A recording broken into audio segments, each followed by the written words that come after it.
भगवा झंडा फहराया गया, तब कुछ नहीं हुआ। लेकिन वहीं पर अगर यूपी के अंदर ईद के दिन कोई 10 मिनट के लिए रास्ते के ऊपर नमाज पढ़ ले तो योगी जी उसको पसंद नहीं करते, योगी जी मना करते कि नहीं पढ़ सकता मुसलमान नमाज। जय श्री राम बोलने में इन लोगों को हेजिटेशन होता है, इसलिए जीएसआर बोलते हैं। और ये बहुत सारे सेकुलर जमात के लोग कहते हैं जय Shri Ram has become a war crime, मगर सरतन से जुदा is not a war crime.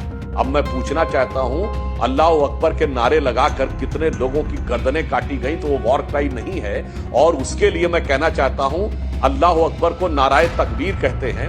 अल्लामा इकबाल ने लिखा है इसी पे, जिसके लिए आप लोग मुहर्रम मनाते हैं, उसके लिए कि ये क्या तमाशा हुआ इस्लाम की तकदीर के साथ, कत्ल शब्बीर हुए नाराए तकबीर के साथ। फिर कह रहा हूं, ये क्या तमाशा हुआ इस्लाम की तकदीर के साथ, कत्ल शब्बीर हुए नाराए तकबीर के साथ। ये मैं नहीं कह रहा हूं, ये कहा है अल्लामा इकबाल ने, उससे बड़े न जानकार आप हैं इस्लाम के न हम हैं। पठान जी, मैं आपसे पूछना चाहूंगी, अकबर इलाहाबादी का एक शेर है, कहना चाहती हूं आपसे, मेरा ईमान मुझसे क्या पूछती हो मुन्नी, शिया के साथ शिया, सुन्नी के साथ सुन्नी। यह कहा था अकबर इलाहाबादी ने। तो मैं पूछना चाहती हूं, रामनवमी और मुहर्रम में अलग अलग ईमान क्यों दिख रहा है? देखिए नविका जी, पहले तो मैं ना एनडीए का हिस्सा हूं, ना मैं ममता बनर्जी की पार्टी का टीएमसी का हिस्सा हूं। मैं अपनी बात रखूंगा और सवाल ये है कि क्या हो रहा है तुष्टिकरण। अभी मैं आपको बताना चाहता हूं, संविधान ने सबको इजाजत दिया है अपने अपने हिसाब से अपने अपने धर्म का पालन करे, अपना अपना फेस्टिवल बनाए। और हर राज्य सरकार की जवाबदारी जिम्मेदारी होती है कि प्रॉपर इससे परमिशन दे लीगल वे से, और ये इंश्योर करे कि किसी तरह की कोई घटना ना हो, कुछ तरह का कोई वायलेंस ना हो, सब ना हो। अब इतने साल से मुहर्रम का जुलूस निकल रहा है, लोग मातम भी हमारे शिया भाई लोग करते थे, सब हो रहा था।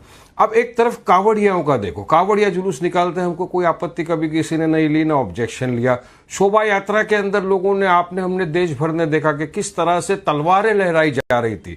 जरा सुधांशु जी का मैं ध्यान वहां भटकाना चाहूंगा उस तरफ पर, तलवारें लहरा रहे थे, मस्जिद के बाहर खड़े रह के तमंचा भी दिखाया गया, जेएसआर के नारे लगाए गए, भगवा झंडा फहराया गया, तब कुछ नहीं हुआ। लेकिन वहीं पर अगर यूपी के अंदर ईद के दिन कोई 10 मिनट के लिए रास्ते के ऊपर नमाज पढ़ ले तो योगी जी उसको पसंद नहीं करते, योगी जी मना करते कि नहीं पढ़ सकता मुसलमान नमाज। तो एक ही राज्य के अंदर दो समुदाय के लिए डिफरेंट कानून तो है ही नहीं, संविधान तो एक है, आईपीसी, इंडियन एविडेंस एक्ट, सब तो एक ही है, कायदा कानून तो सबके लिए इक्वल है, तो फिर ये अलग अलग होता है। अब बात रही नविका जी, आपने कहा कि ये सब वोट बैंक के लिए हो रहा है, तो मैं आपसे कथा कहना चाहूंगा कि मुसलमानों का तो कभी वोट बैंक था ही नहीं। अब आप एक एग्जाम्पल देखिए, 4 जून को रिजल्ट आया, 4 जून से आज तक तकरीबन देश के अंदर 8 मुसलमानों की मॉब लिंचिंग करके हत्या हो गई है। अब मुसलमानों के जो मसीहा बने थे, ये जो सो कॉल तथा कथित सेक्युलर पार्टियां थी, इन्होंने भर भर के वोट लिया, 90% मुसलमानों ने इनको वोट भी दिया, इनको अच्छी रीत से वोट मिला, बीजेपी को नुकसान भी हो गया इससे। अब जब बोलने की बारी आई मुसलमानों की तरफ से कि भाई ये मॉब लिंचिंग बंद हो, अकबरनगर के अंदर जो झोपड़े को तोड़ दिया गया, गरीबों के मुसलमानों के बुलडोजर उड़ा वहां से तोड़ दिए, मध्य प्रदेश के अंदर जो कर दिया गया उसको रोका जाए, तो वहां पर मुसलमान शब्द इनके मुंह से नहीं निकलते, माइनॉरिटी करते फिरते। अरे जो मुसलमान जाए तो जाए कहां? तो तुष्टिकरण, अब तुष्टिकरण कौन कर रहा है? हाँ, बीजेपी तो तुष्टिकरण की मास्टर है, इसमें तो कोई दो राय नहीं है, पीएचडी तुष्टिकरण में। मुसलमान, मंगलसूत्र, घूसपैठिया, पाकिस्तान, शमशान, कब्रस्तान, मुल्ले काटे जाएंगे, चिल्लाएंगे, सारे अल्फाज बोलकर ही वो अपनी राजनीति चलाने के अंदर माहिर है। इसलिए संविधान की बात जब सुधांशु जी करते तो मुझे अच्छा नहीं लगता। मत करिए आप लोग, संविधान को तो मानते नहीं, संविधान का पालन करना तो आपने सीखा ही नहीं ना कभी, आगे आप लोग सीख वाले। मगर जो इस तरफ के लोग हैं, चाहे लेफ्ट राइट सेंटर में, तो सबकी बात कर रहा हूं नविका जी, किसी को भी मुसलमान से हमदर्दी नहीं है, कोई मुसलमान के लिए आवाज उठाना नहीं चाहता। कमरुज़्ज़मान चौधरी साहब, आप सुन रहे होंगे, वारिस पठान जी कह रहे हैं आप भी मुसलमानों के नहीं है, और बीजेपी तो कभी थी ही नहीं। लेकिन पहले सुधांशु त्रिवेदी जी जवाब देंगे, फिर कमरुज़्ज़मान। दुश्मन है बीजेपी तो। बस एक लाइन में देखिए, वारिस पठान साहब ने अपनी ही बात को कैसे कॉन्ट्रडिक्ट किया, कोई उनका स्टेटमेंट जाके सुन ले। उन्होंने शुरुआत की कि मुस्लिम वोट बैंक तो कभी था ही नहीं, फिर 5वें सेंटेंस में बोला मुसलमानों ने 90% वोट किया। इनके अलायंस को और बीजेपी को नुकसान भी हो गया। यानी बिल्कुल साफ कर दिया। एक तरफ कह रहे वोट बैंक नहीं था, दूसरी तरफ कह रहे 90% वोट बैंक था। और मैं पूछना चाहता हूं, चुनाव के दौरान वोट जिहाद बोलना, और अभी 2-3 दिन पहले मौलाना है वो कौन, जो शायद उनका नाम अरशद मदनी है, जिन्होंने कहा यह मुसलमानों का बदला है बीजेपी से। मतलब इन दोनों बयानों के बाद आप कह रहे हैं कि कोई फर्क नहीं पड़ता और घुसपैठिया और फलाना। हमने मुस्लिम समाज को घुसपैठिया नहीं कहा, पर घुसपैठियों के पक्ष में मुस्लिम नेता क्यों खड़े हो जाते हैं। मैं फिर याद दिलाना चाहता हूं, इस चुनाव में सबसे बड़ी जीत हुई है धुबरी सीट से कांग्रेस के रकीबुल हसन की 10,25,000 से। और धुबरी का वो इलाका है जिसे आसाम में प्रचलित भाषा में मिनी बांग्लादेश कहा जाता है। धुबरी वो इलाका है जहां 25-30 सालों में सबसे बड़ा डेमोग्राफिक चेंज हुआ है।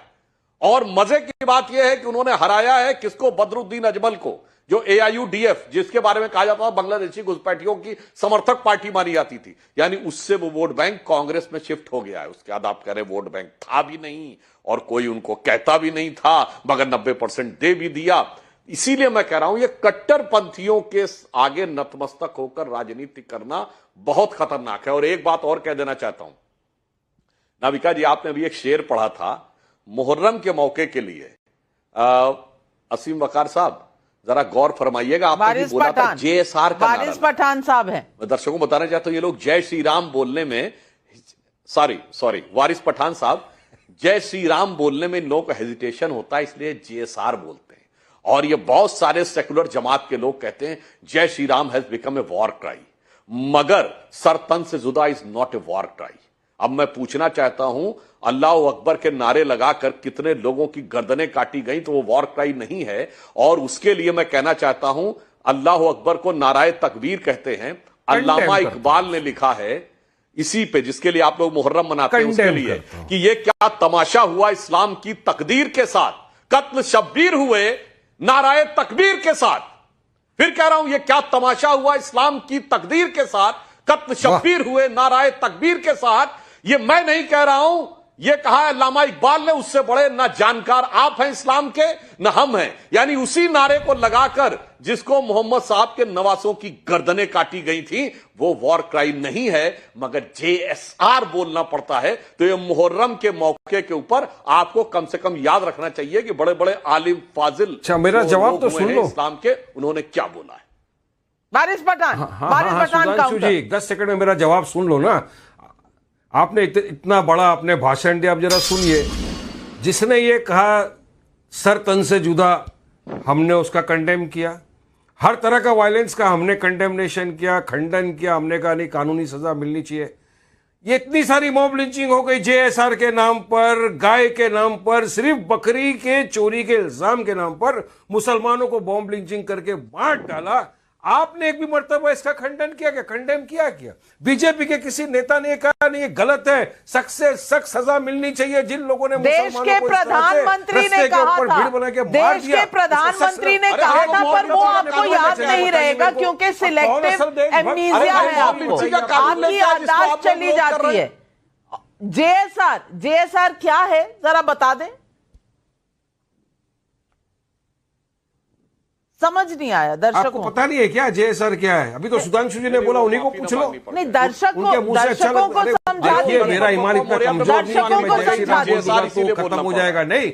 लेकिन ये जबरदस्ती जो बुलवाया जा रहा है ना, ये गलत है। जो जबरन बुलवाया, नहीं तो मार डालो, सिर्फ शक की बुनियाद पर मार डालो। ये जो दादागिरी और धांधली बीजेपी ने 10 साल से देश में मचाई है ना नाविका जी, ये उस नफरत का नतीजा है। क्या आम शहरी, आम